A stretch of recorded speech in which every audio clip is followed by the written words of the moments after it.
നമസ്കാരം, ജന്മഭൂമിയിലേക്ക് സ്വാഗതം. തൃശൂർ നടത്തറയിൽ ഓട്ടോറിക്ഷ നിയന്ത്രണം വിട്ടുമറിഞ്ഞ് ഗുരുതരമായി പരിക്കേറ്റ ഒരു വയസ്സുകാരി മരിച്ചു. എരവിമംഗലം നടുവിൽ പറമ്പിൽ വീട്ടിൽ റിൻസന്റെ മകൾ എമിലിയാണ് മരിച്ചത്. അപകടത്തിൽ കുട്ടിയുടെ അമ്മ റിൻസി, മുത്തശ്ശൻ മേരിദാസ്, സഹോദരൻ എറിക്, ഓട്ടോ ഡ്രൈവർ മനോഹരൻ എന്നിവർക്കും പരിക്കേറ്റു. ബുധനാഴ്ച രാവിലെ വരടിയം കൂപ്പപാലത്തിന് സമീപത്താണ് ഓട്ടോറിക്ഷ നിയന്ത്രണം വിട്ട് മറിഞ്ഞത്. ആശുപത്രിയിൽ പ്രവേശിപ്പിച്ച എമിലിയ ഒന്നാം പിറന്നാൾ ദിനമായ വ്യാഴാഴ്ചയാണ് മരിച്ചത്. റിൻസിയുടെ വീട്ടിൽ നിന്ന് എരവിമംഗലത്തേക്ക് വരുമ്പോഴാണ് അപകടമുണ്ടായത്. മന്ത്രി K Rajan, Nadathara panchayat president Joby Jose, vice president Sheena Pottakkad എന്നിവർ വീട്ടിലെത്തി അന്ത്യോപചാരം അർപ്പിച്ചു. സ്വർണ്ണക്കൊള്ളയിൽ PS പ്രശാന്ത് പ്രസിഡന്റായ ദേവസ്വം ഭരണ സമിതിയും സംശയനിഴലിൽ. PS പ്രശാന്തിനെ ഒരിക്കൽ കൂടി SIT ചോദ്യം ചെയ്യുമെന്നാണ് സൂചന. കഴിഞ്ഞ ശനിയാഴ്ച പ്രശാന്തിനെ ചോദ്യം ചെയ്തിരുന്നു. അന്നത്തെ മൊഴിയിൽ പൊരുത്തക്കേടുകൾ പ്രകടമായതിനാൽ വീഡിയോഗ്രാഫ് അടക്കമുള്ള തെളിവുകൾ പരിശോധിച്ച ശേഷമാകും അടുത്ത ചോദ്യം ചെയ്യൽ. നിരവധി സംശയങ്ങളാണ് കഴിഞ്ഞ ഭരണസമിതിക്കുമേൽ SITക്കുള്ളത്. 2023 നവംബറിൽ അധികാരത്തിൽ വന്ന PS പ്രശാന്ത് അധികം വൈകും മുമ്പേ ദ്വാരപാലക ശില്പങ്ങളിൽ വീണ്ടും സ്വർണം പൂശാൻ ശ്രമം തുടങ്ങിയത് ആരുടെ നിർദ്ദേശപ്രകാരം എന്നതാണ് ഇതിൽ പ്രധാനം. 2019 പൂശിയ സ്വർണം നിറം മങ്ങി ചെമ്പ് തെളിഞ്ഞതിനാലാണ് വീണ്ടും സ്വർണം പൂശേണ്ടി വന്നതെന്നാണ് പ്രശാന്ത് പറയുന്നത്. 2019 സ്വർണം പൂശിയ കാര്യം പ്രശാന്തിന് അറിയാമായിരുന്നു എന്ന് ഇതിൽ നിന്ന് വ്യക്തം. നിറം മങ്ങി ചെമ്പ് തെളിഞ്ഞത് മാധ്യമങ്ങൾ വാർത്തയായാൽ 2019 തട്ടിപ്പ് പുറത്താകുമെന്ന് കരുതിയ ദൈവതുല്യനാണോ വീണ്ടും സ്വർണം പൂശാൻ പ്രശാന്തിന് മേൽ സമ്മർദ്ദം ചെലുത്തിയതെന്നും SITക്ക് സംശയം. താലൂക്ക് ആശുപത്രിയിൽ ഡയാലിസിസ് രോഗികൾ മരിക്കാനിടയുണ്ടായതിന്റെ കാരണം അണുബാധയെന്ന് സ്ഥിരീകരിക്കാത്ത റിപ്പോർട്ട്. ആരോഗ്യമന്ത്രിയുടെ നിർദ്ദേശപ്രകാരം എത്തിയ മെഡിക്കൽ സംഘം cathedral medicine sample, dialysis unit machine, RO water എന്നിവ പരിശോധിച്ചു. അണുബാധയ്ക്ക് കാരണമായേക്കാവുന്ന ഡയലൈസർ ട്യൂബുകൾ പരിശോധിക്കാനും നിർദ്ദേശം. ഈ ട്യൂബുകൾ ഉപയോഗിച്ച് 6 രോഗികൾക്ക് മാത്രമേ ഡയാലിസിസ് പാടുള്ളൂ. എന്നാൽ ഒരു ദിവസം 28 രോഗികൾ എത്തുന്ന ഇവിടെ ട്യൂബുകൾ മാറ്റാറില്ലെന്നാണ് ആരോപണം. ആരോഗ്യവകുപ്പ് deputy director doctor Vivek, assistant director doctor Sukesh എന്നിവരുടെ നേതൃത്വത്തിലായിരുന്നു പരിശോധന. പച്ചക്കറി വ്യാപാരി വെട്ടുവേനി ചക്കനാട്ട് രാമചന്ദ്രൻ, കായംകുളം പുതുക്കാട്ട് വടക്കേതിൽ അബ്ദുൾ മജീദ് എന്നിവരാണ് മരിച്ചത്.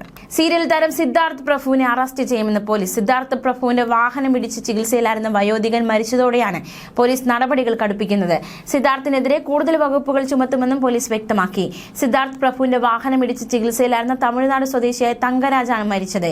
MC റോഡിൽ കോട്ടയം നാട്ടകത്തായിരുന്നു അപകടം. അപകടശേഷം നാട്ടുകാരുമായും പോലീസുമായും സിദ്ധാർത്ഥ് പ്രഭു വാക്കുതർക്കത്തിൽ ഏർപ്പെട്ടിരുന്നു. അന്ന് ചിങ്ങവന പോലീസ് ഇയാളെ കസ്റ്റഡിയിലെടുക്കുകയും പിന്നീട് ജാമ്യത്തിൽ വിടുകയും ചെയ്തു. വൈദ്യപരിശോധനയിൽ സിദ്ധാർത്ഥ് പ്രഭു മദ്യപിച്ചിരുന്നെന്ന് തെളിഞ്ഞിരുന്നു. കഴിഞ്ഞ ഒരാഴ്ചയായി കോട്ടയം മെഡിക്കൽ കോളേജ് ആശുപത്രിയിൽ ചികിത്സയിലായിരുന്നു തങ്കരാജ്. ക്രിസ്മസ് തലേന്ന് രാത്രിയിലാണ് മദ്യപിച്ച് അമിത വേഗത്തിൽ വാഹനം ഓടിച്ച സിദ്ധാർത്ഥ് പ്രഭു തങ്കരാജിനെ ഇടിച്ചിട്ടത്. തങ്കരാജിന്റെ തലയ്ക്കായിരുന്നു പരിക്കേറ്റത്. ജന്മവാർഷിക ദിനത്തിൽ മന്നത്ത് പത്മനാഭനെ അനുസ്മരിച്ച് പ്രധാനമന്ത്രി നരേന്ദ്രമോദി. മന്നത്തിന്റെ ദർശനങ്ങൾ നമ്മെ എക്കാലവും നയിക്കുന്നുവെന്ന് പ്രധാനമന്ത്രി എക്സിൽ കുറിച്ചു. മലയാളത്തിലായിരുന്നു മോദിയുടെ അനുസ്മരണം. മന്നത്ത് പത്മനാഭന്റെ ജന്മവാർഷിക ദിനത്തിൽ സാമൂഹ്യ സേവനത്തിനായി ജീവിതം സമർപ്പിച്ച ഒരു മഹത് വ്യക്തിത്വത്തെ അങ്ങേയറ്റം ആദരവോടെ നാം സ്മരിക്കുകയാണ്. ആത്മാഭിമാനം, സമത്വം, സാമൂഹ്യ പരിഷ്കരണം എന്നിവയിൽ വേരൂന്നിയതാണ് യഥാർത്ഥ പുരോഗതി എന്ന് വിശ്വസിച്ച ക്രാന്തദർശിയായിരുന്നു അദ്ദേഹമെന്നും പ്രധാനമന്ത്രി പറഞ്ഞു. ആരോഗ്യം, വിദ്യാഭ്യാസം, സ്ത്രീ ശാക്തീകരണം തുടങ്ങിയ മേഖലകളിലെ അദ്ദേഹത്തിന്റെ അതുല്യമായ സംഭാവനകൾ പ്രചോദനാത്മകമാണ്. നീതിയും അനുകമ്പയും ഐക്യവും നിറഞ്ഞ ഒരു സമൂഹത്തിന്റെ സൃഷ്ടിക്കായുള്ള പ്രയാണത്തിൽ അദ്ദേഹത്തിന്റെ ദർശനങ്ങൾ നമ്മെ എക്കാലവും നയിക്കുന്നുവെന്നും പ്രധാനമന്ത്രി വ്യക്തമാക്കി. ബംഗളൂരു വികസന അതോറിറ്റി ഉദ്യോഗസ്ഥന്റെ വസതിയിൽ ലോകായുക്ത പോലീസ് ഉദ്യോഗസ്ഥർ നടത്തിയ റെയ്ഡിൽ 1 കോടി രൂപയുടെ അനധികൃത സ്വത്ത് കണ്ടെത്തി. സർവേ സൂപ്പർവൈസർ വെങ്കടേഷ് ഡിയുടെ ബന്ധുക്കളുടെ വീടുകൾ, ഓഫീസ്, 5-ലധികം സ്ഥലങ്ങളിലെ വീടുകൾ എന്നിവിടങ്ങളാണ് ഒരേ സമയം റെയ്ഡ് നടത്തിയത്. പരിശോധനയിൽ 7 സ്ഥലങ്ങൾ, 1 വീട്, 6 ഏക്കർ, 20 ഗുണ്ട് കൃഷിഭൂമി എന്നിവ കണ്ടെത്തി. ഇവയ്ക്കെല്ലാം കൂടി 90 ലക്ഷം രൂപ വില മതിക്കും. 2000 രൂപ പണമായും 29 ലക്ഷം രൂപയുടെ സ്വർണ്ണാഭരണങ്ങൾ, 32.4 ലക്ഷം രൂപയുടെ വാഹനങ്ങൾ, 1 ലക്ഷം രൂപയുടെ ബാങ്ക് സ്ഥിര നിക്ഷേപങ്ങൾ, മറ്റ് വിലപിടിപ്പുള്ള വസ്തുക്കൾ എന്നിവയുൾപ്പെടെയുള്ളവയും കണ്ടെത്തി. ഇവയുടെ ആകെ മൂല്യം 62 ലക്ഷം രൂപയാണെന്ന് കണക്കാക്കുന്നു. മൊത്തം 1 കോടി രൂപയുടെ സ്വത്തുക്കൾ ഓപ്പറേഷനിൽ കണ്ടുകെട്ടിയതായി ഉദ്യോഗസ്ഥർ പറഞ്ഞു. സമരസഭാ പ്രശ്നങ്ങളില്ലാത്ത സമൂഹത്തെ സൃഷ്ടിക്കുമെന്ന് സർവ്വസംഘചാലക് ഡോക്ടർ മോഹൻ ഭാഗവത്. ഭിന്നതകൾ ഇല്ലാതാവുക മാത്രമല്ല, സമൂഹത്തിൽ സമൃദ്ധവും ശാന്തവുമായ അന്തരീക്ഷം ഉണ്ടാവുകയും ചെയ്യുക എന്നത് അതിന്റെ ഫലമാണെന്നും അദ്ദേഹം പറഞ്ഞു. സംഘശതാബ്ദിയുടെ ഭാഗമായി റായ്പൂർ ശ്രീരാമക്ഷേത്രത്തിൽ സംഘടിപ്പിച്ച സദ്ഭാവനാ യോഗത്തിൽ സംസാരിക്കുകയായിരുന്നു സർവ്വസംഘചാലക്. ഭാരതത്തിൽ ജനങ്ങൾ സ്വന്തം വിശ്വാസങ്ങളും ആചാരങ്ങളും പാലിച്ചുകൊണ്ട് തന്നെ ഒരുമയോടെയാണ് ജീവിക്കുന്നത്. നമ്മളെല്ലാം ഒരേ കുടുംബത്തിലെ അംഗങ്ങളാണെന്ന ഭാവമാണ് ഈ ഒരുമയ്ക്ക് പിന്നിലുള്ളത്. ഈ ഒരുമയുടെ കരുത്തിലാണ് ബ്രിട്ടീഷുകാർ ഭാരതം വിട്ടുപോയതെന്നും അദ്ദേഹം പറഞ്ഞു. ഉത്തർപ്രദേശ് മുഖ്യമന്ത്രി യോഗി ആദിത്യനാഥിന്റെ ഫോട്ടോയും ഒരു ദേശീയ മാധ്യമവുമായി ബന്ധപ്പെടുത്തിയ വ്യാജ വാർത്തയും എക്സ് അക്കൗണ്ടിൽ പോസ്റ്റ് ചെയ്തതിൽ മാപ്പ് പറഞ്ഞ് ഹിന്ദി ചലച്ചിത്ര നിരൂപകൻ കമാൽ ഖാൻ. നടനും വിവാദ നിരൂപകനുമായ സോഷ്യൽ മീഡിയ താരം തന്റെ എക്സിലെ പോസ്റ്റ് ഇല്ലാതാക്കി. ലക്നൌവിലെ ഹസ്രത് ഗഞ്ച് പോലീസ് സ്റ്റേഷനിൽ നൽകിയ പരാതിയെ തുടർന്നാണ് നടന്റെ ക്ഷമാപണം. പോസ്റ്റ് പങ്കിട്ടതിന് കമാൽ ഖാൻ മുഖ്യമന്ത്രി യോഗി ആദിത്യനാഥിനോട് ക്ഷമ ചോദിച്ചു. ഇത് വ്യാജ വാർത്തയാണെന്ന് മനസ്സിലായപ്പോൾ താമസിയാതെ താൻ പോസ്റ്റ് ഇല്ലാതാക്കി. ഭാവിയിൽ കൂടുതൽ ജാഗ്രത പാലിക്കാൻ ശ്രമിക്കുമെന്നും കമാൽ ഖാൻ തന്റെ എക്സ് പോസ്റ്റിൽ വ്യക്തമാക്കി. കമാൽ ഖാൻ തന്റെ പോസ്റ്റിൽ UP സർക്കാരിനെ, UP പോലീസിനെ, UP മുഖ്യമന്ത്രിയെ ടാഗ് ചെയ്തിട്ടുണ്ട്. തിരുവനന്തപുരം മേയറായി VV രാജേഷും ഡെപ്യൂട്ടി മേയറായി GS ആശാനാഥ് സ്ഥാനമേറ്റത് ചരിത്രത്തിൽ തങ്കലിപികളിൽ രേഖപ്പെടുത്തേണ്ട സംഭവങ്ങളാണെന്ന് പ്രധാനമന്ത്രി നരേന്ദ്രമോദി. തദ്ദേശ സ്വയംഭരണ തിരഞ്ഞെടുപ്പുകളിൽ അപൂർവമായി വിജയം കൈവരിച്ച നമ്മുടെ പാർട്ടിയുടെ എല്ലാ തിരഞ്ഞെടുക്കപ്പെട്ട കൌൺസിലർമാരെ അക്ഷീണമായി പ്രവർത്തിച്ച കാര്യകർത്താക്കളെയും താൻ അഭിമാനപൂർവ്വം അഭിനന്ദിക്കുന്നുവെന്നും പ്രധാനമന്ത്രി പറഞ്ഞു. തിരുവനന്തപുരം മേയറെയും ഡെപ്യൂട്ടി മേയറെയും അഭിനന്ദിച്ചുകൊണ്ട് അയച്ച കത്തിലാണ് പ്രധാനമന്ത്രി ഇക്കാര്യം പറഞ്ഞത്. ഉത്സവങ്ങളുടെ മധുരസ്മരണകൾ പിന്നിലാക്കി 2026 എന്ന പുതുവർഷത്തിന്റെ വാതിൽപ്പടിയിൽ നിൽക്കുന്ന ഈ വേളയിൽ തിരുവനന്തപുരം എന്ന മഹാനഗരം സാക്ഷ്യം വഹിച്ച ഒരു ചരിത്ര മുഹൂർത്തം സ്മരണാർഹമാണെന്നും മോദി പറഞ്ഞു. ഇന്ത്യയും പാകിസ്ഥാനും തടവുകാരുടെ പട്ടിക കൈമാറി. ഇന്ത്യയുടെ കസ്റ്റഡിയിൽ 391 പാക് തടവുകാരും 33 മത്സ്യത്തൊഴിലാളികളുമാണുള്ളത്. ഇവരുടെ വിവരങ്ങളാണ് പാകിസ്ഥാന് കൈമാറിയത്. പാകിസ്ഥാന്റെ കസ്റ്റഡിയിൽ 58 ഇന്ത്യൻ തടവുകാരും 199 മത്സ്യത്തൊഴിലാളികളുമുണ്ട്. പാകിസ്ഥാൻ ഇവരുടെ പട്ടിക ഇന്ത്യക്കും കൈമാറി. ഡിപ്ലോമാറ്റിക് ചാനൽ വഴിയാണ് ഇന്ത്യയും പാകിസ്ഥാനും പട്ടിക കൈമാറിയത്.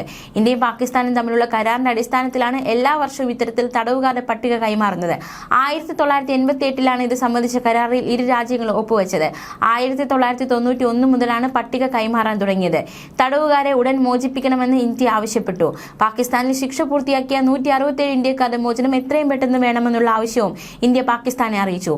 പാകിസ്ഥാന്റെ കസ്റ്റഡിയിലുള്ള 35 പേർക്ക് ഇതുവരെ കോൺസുലേറ്റിന്റെ സഹായങ്ങളൊന്നും നൽകാൻ പാകിസ്ഥാൻ അനുവദിച്ചിരുന്നില്ല. ഇവർക്ക് സേവനങ്ങൾ നൽകാനുള്ള അനുമതി നൽകണമെന്നും ഇന്ത്യ പാകിസ്ഥാനോട് ആവശ്യപ്പെട്ടിട്ടുണ്ട്. ഇന്ത്യയിൽ നിന്നൊഴുകുന്ന നദികളുടെ ജലക്ഷാമം മൂലം പാകിസ്ഥാനിൽ പ്രതിസന്ധി ഉടലെടുത്തിട്ടുണ്ട്. ഈ സാഹചര്യത്തിൽ സിന്ധു നദീജല ഉടമ്പടിയെക്കുറിച്ച് പാകിസ്ഥാൻ വീണ്ടും മുറവിളി ഉയർത്തി. സിന്ധു നദീജല ഉടമ്പടി പ്രകാരം പടിഞ്ഞാറൻ നദികളിലെ പരിമിതമായ ജലവിഹിതം ദുരുപയോഗം ചെയ്യാൻ ഇന്ത്യ അനുവദിക്കില്ലെന്ന് പാകിസ്ഥാൻ വ്യക്തമാക്കി. പാകിസ്ഥാൻ വിദേശകാര്യ മന്ത്രാലയ വക്താവ് താഹിർ ഹുസൈൻ ആൻഡ്രാബിയാണ് പ്രതിവാര പത്രസമ്മേളനത്തിൽ ഇക്കാര്യം വ്യക്തമാക്കിയത്. കശ്മീരിലെ ചെനാബ് നദിയിൽ നിർമ്മിക്കുന്ന ദുൽഹസ്തി സ്റ്റേജ് 2 ജലവൈദ്യുത പദ്ധതിയെക്കുറിച്ച് പാകിസ്ഥാൻ വക്താവ് ആശങ്ക പ്രകടിപ്പിച്ചു. 260 മെഗാവാട്ട് ശേഷിയുള്ള ഈ പദ്ധതിക്ക് ഇന്ത്യൻ സർക്കാർ പച്ചക്കൊടി കാട്ടി. ചെനാബ് നദിയിൽ ദുൽഹസ്തി സ്റ്റേജ് 2 ജലവൈദ്യുത പദ്ധതി നിർമ്മിക്കാനുള്ള ഇന്ത്യയുടെ പദ്ധതികളെക്കുറിച്ചുള്ള റിപ്പോർട്ടുകൾ ഞങ്ങൾ കണ്ടു. ഈ റിപ്പോർട്ടുകൾ ഗുരുതരമായ ആശങ്കകൾ ഉയർത്തുന്നുവെന്നും ഈ പദ്ധതിയെക്കുറിച്ച് ഒരു വിവരവും പാകിസ്ഥാനുമായി ഇന്ത്യ പങ്കുവച്ചിരുന്നില്ലെന്നും ആൻഡ്രാബി പറഞ്ഞു. ഏറ്റെടുക്കാൻ ഉദ്ദേശിക്കുന്ന പദ്ധതികളെക്കുറിച്ചുള്ള വിവരങ്ങൾ ഇന്ത്യയോട് ആവശ്യപ്പെട്ടിരുന്നുവെന്നും അദ്ദേഹം വ്യക്തമാക്കി. പുതുവത്സര ആഘോഷത്തിനിടെ സ്വിറ്റ്സർലാൻഡിലെ ബാറിൽ നടന്ന സ്ഫോടനത്തിൽ കൊല്ലപ്പെട്ടവരുടെ എണ്ണം 47ആയി. 100-ലധികം പേർക്ക് പരിക്കേറ്റു. തീവ്രവാദ ആക്രമണത്തിനുള്ള സാധ്യത പോലീസ് തള്ളിക്കളഞ്ഞു. രാജ്യം 5 ദിവസത്തെ ദേശീയ ദുഃഖാചരണം ആചരിക്കുകയാണ്. സംഭവം നടന്ന ബാർ ക്രാൻസ് മൊണ്ടാന പട്ടണത്തിൽ സ്ഥിതി ചെയ്യുന്ന ഒരു ആഡംബര കോൺസ്റ്റലൈസേഷൻ ബാർ ആൻഡ് ലോഞ്ചാണ്. ഈ സംഭവത്തെ തീവ്രവാദ ആക്രമണമായിട്ടല്ല തീപിടുത്തമായാണ് കണക്കാക്കുന്നതെന്ന് സ്വിസ് അധികൃതർ അറിയിച്ചു. ബാറിന്റെ ബേസ്മെന്റിലാണ് സ്ഫോടനമുണ്ടായത്. സ്ഫോടനം നടക്കുമ്പോൾ 150-ലധികം പേർ ബാറിനുള്ളിൽ ഉണ്ടായിരുന്നു. അസാധാരണമായ വരണ്ട കാലാവസ്ഥയിൽ സ്വിറ്റ്സർലാൻഡ് കാട്ടുതീയുമായി പോരാടുന്നതിനിടെയാണ് സംഭവം. അപകടത്തിൽപ്പെട്ടവർ എത്രയും വേഗം തിരിച്ചറിയാനും അവരുടെ മൃതദേഹങ്ങൾ അവരുടെ കുടുംബങ്ങൾക്ക് വിട്ടുകൊടുക്കാനുമുള്ള ശ്രമങ്ങൾ പുരോഗമിക്കുകയാണ്.